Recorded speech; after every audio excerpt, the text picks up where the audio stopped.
Hi, Melissa Fish here with Fish Legal Counsel, Corporate and Mergers and Acquisitions Attorney.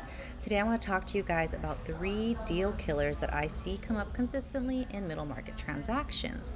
So most lower middle market deals do not get blown up by some big surprise that happens right before close. It's usually predictable issues that just don't get addressed early enough. So here are 3 things that I see consistently and avoid in my deals. Number 1 is unclear purchase price mechanics. So when you are setting a purchase price, you want it to be objective and based on some definable standard. So something like a working capital peg or a defined EBITDA baseline. What you don't want is overly vague adjustment language or a relatively arbitrary purchase price. This is just setting you up for a fight down the line.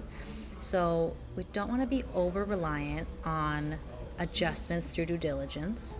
We don't want to be vague, right? So you get specific early on, you agree on a methodology, and whatever you do, don't leave it to the lawyers to figure out later.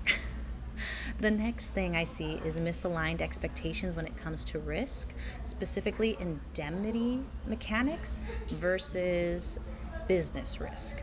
So what I mean by business risk, operational risk, is things like performance issues or customer concentration or whatever type of uncertainty could be in the future of the business.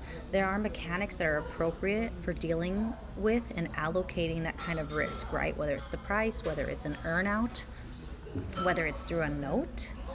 But that often gets conflated with indemnification provisions and the mechanics that should be used for dealing with a breach of the agreement. So we don't want to conflate those two.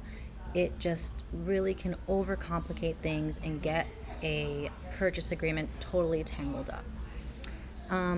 The third one is over lawyering. Yay, lawyers.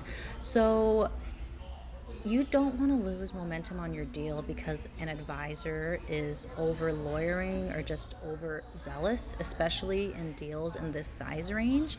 So some of the symptoms of the over lawyering is LOIs that are just overbuilt, overcomplicated, putting in provisions that are not necessary or not standard, getting creative and not in the good way. And finally, one of my least favorite is when attorneys treat deals like disputes. In my opinion, we are not here to win a case. We're here to close a deal. And those are very different goals. This doesn't mean that we don't protect our client, right? It just means that you want an advisor that knows what matters in deals of this size and knows what doesn't. So none of these things are surprising if you're working on a lot of deals, and really the problem is that they get spotted too late when they are much more expensive to fix. So if you're in a deal right now, these are the areas that I would pay attention to and the things that I would avoid. All right, Melissa Fish, Fish Legal Counsel, Corporate M&A Attorney.